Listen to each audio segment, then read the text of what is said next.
afternoon. It is Friday, November 2nd, and welcome to the Panther News Network. I'm Chas Nolan. I'm Jalen Spites, and here's what's going on today. When Halloween comes around, we think that the only scares we'll be getting are from scary movies or masks, things that are unreal. But when Halloween treats become tainted, it is the scariest reality ever.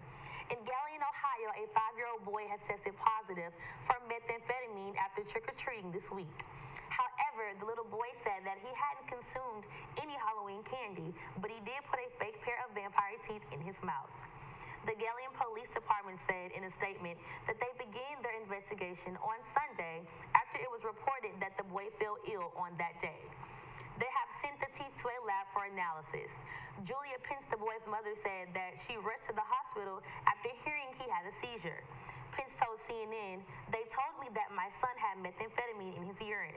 You could tell at the hospital that he was real high from whatever he ingested," she said. "He was really wired and kind of aggressive, had different mood swings. When we came home, he was real tired. He was coming down from it." But parents, before you become frantic and throw out all your child's Halloween treats, the police is referring to this incident as a rare occurrence. Galion Police Chief Brian Satterfield told CNN, "This is an oddity. This is not something that happens all the time." Chief Satterfield also said that they haven't received any additional reports of kids getting sick since the town's trick-or-treating event on Sunday afternoon.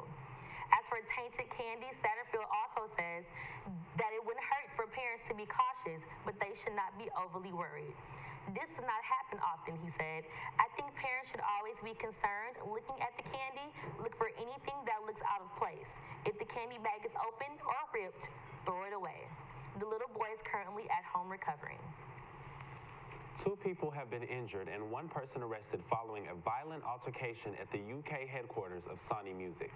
Firearms of officers and ambulance crews were called to the label's London offices on Derry Street at 1100 local time Friday, November 2nd, and the building was evacuated as a precaution.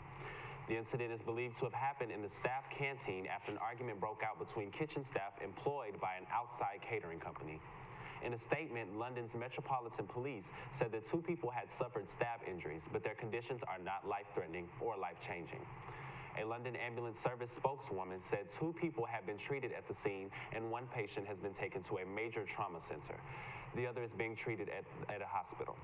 Police confirmed the incident is not being treated as terror-related and there is no evidence of firearms being involved. 1 person has been arrested. Witnesses said the altercation involved 2 men fighting in the canteen, running around chasing each other, slashing each other up. London's Evening Standard newspaper, which also has officers on Derry Street, reports that one of the men was seen standing over his victim, repeatedly stabbing at him before he was stopped by colleagues. Another eyewitness reported seeing blood everywhere. Video footage of the incident, filmed through the window of an adjacent office and circulated online, appears to show a number of armed police storming the building through the front door. A heavy police presence remained at the building throughout Friday morning with a number of nearby roads closed. In a statement, a spokesperson for Sony Music confirmed there was an incident at Derry Street resulting in the building being evacuated. 2 members of the catering team were involved in a violent altercation. The incident is now in the hands of the Metropolitan Police. Coming up next, a look at the weather and a local deputy dies.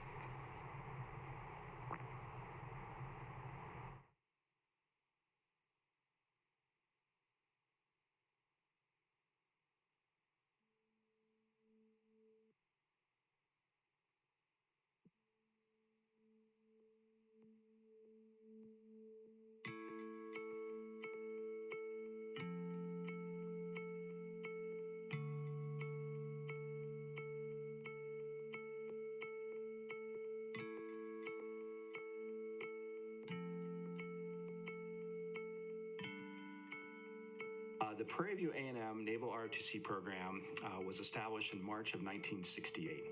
So at that time, during the Vietnam War, it was compulsory to be involved in a military program. So Dr. A.I. Thomas, the president of the university, was interested in establishing a naval ROTC unit to complement the Army ROTC unit that was already on campus. Interestingly, at the same time, the Navy was interested in expanding the diversity of the Navy and Marine Corps, and particularly the officer corps. And so it was a natural fit And Prairie View A&M in March of 1968 became the very first Naval ROTC unit established at a historically black college or university here at Prairie View A&M. Prairie View A&M University has always been somewhat of at the point on the frontiers of change. And the Naval ROTC program was again one of those programs that was implemented to keep us out on the point. They knew that they being Dr. Avenai Thomas and others knew that the Navy was a front runner and it was pretty much an elite operation. And by allowing students from Prairie View to become a part of that would make us world-class leaders. And so the program was designed to take country boys like myself and expose them to a different world, a different set of values and rules and regulations, and we adapted. It was a game changer for us. Me personally, I can honestly say that I wouldn't be here without this program.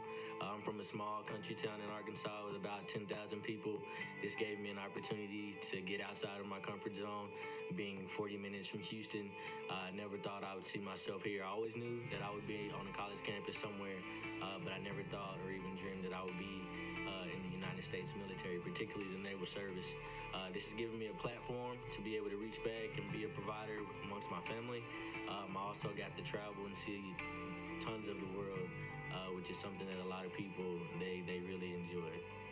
My job as a professor of naval science is to develop young men and women mentally, morally, and physically as they get ready to commission into the United States Navy and the United States Navy. Here at Prairie View, what makes it special is our midshipmen. And so you think about a unit that now is 50 years old, that has produced over 400 young officers in the Navy and Marine Corps, and to date 3 flag officers, which is a remarkable accomplishment. So Vice Admiral David Brewer III, Rear Admiral Kelvin Dixon, and Rear Admiral O.C. Combs Jr.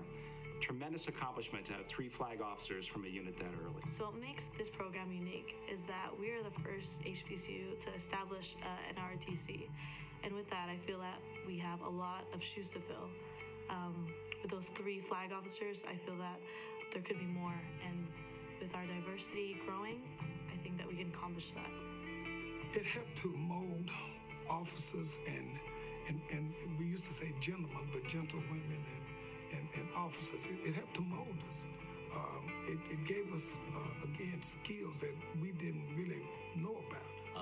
The product that Prairie View has been able to generate over the past few years since I've graduated and even before then has completely changed the dynamic of what we're producing for the fleet. Whenever you go somewhere now, your first ship, like myself, when I reported on board the USS Vandergrift, my weapons officer was a Prairie View graduate. So it's pretty nice to know that they're turning out products that are actually staying in to pursue their military career. And I've met so many amazing people that want the same goal as me, and with that, I feel it just makes me want to be better as a person and hopefully bring that out of the Navy later in the future. And I can't say what the next 50 years will hold when you think about modern warfare or what will be needed from a military service. But I do know that if we remain committed to ensuring that our midshipmen are able to think critically, to function as a team, to build individual resilience, to take the enormous amount of data that's available to them today and be able to sort through to get to what matters, to be able to problem solve in a complex and ambiguous world, that our Navy and Marine Corps is going to be in great shape over the next 50 years and beyond.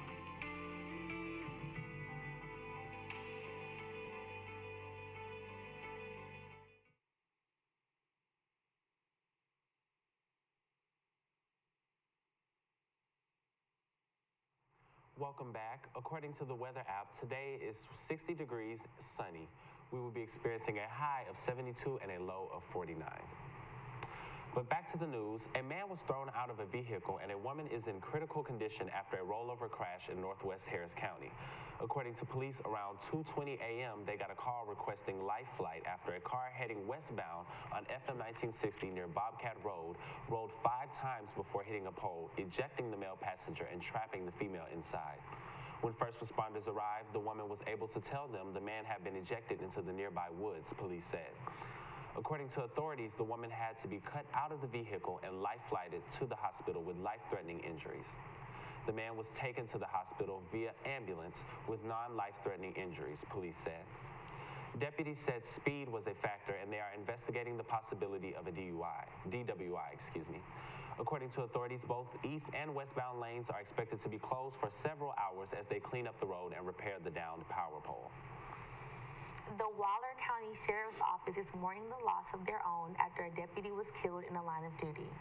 23-year-old Lauren Vasquez was responding to a water rescue call when her patrol car veered into high water near FM 352 at Hoover Road and she became trapped. Vasquez's patrol car landed upside down in a water-filled ditch after becoming airborne, the sheriff's office said. According to authorities, the responding deputies were not able to arrive on the scene to get to Vasquez on time. It was only her third night alone on the job and she had just completed her training. According to police, her exact cause of death is still being determined. Vasquez was an active member of the Brookshire Volunteer Fire Department. She resided in Waller County with her parents and younger brother. A member of the community placed a bouquet of flowers outside of the sheriff's office Thursday morning at the Flags Flew half-staff.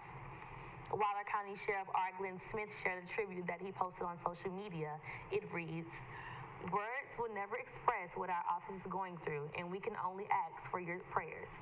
Know that the blue line has heartfelt tears on it for our office." As always, guys, thank you for watching the Panther News Network and have a great weekend.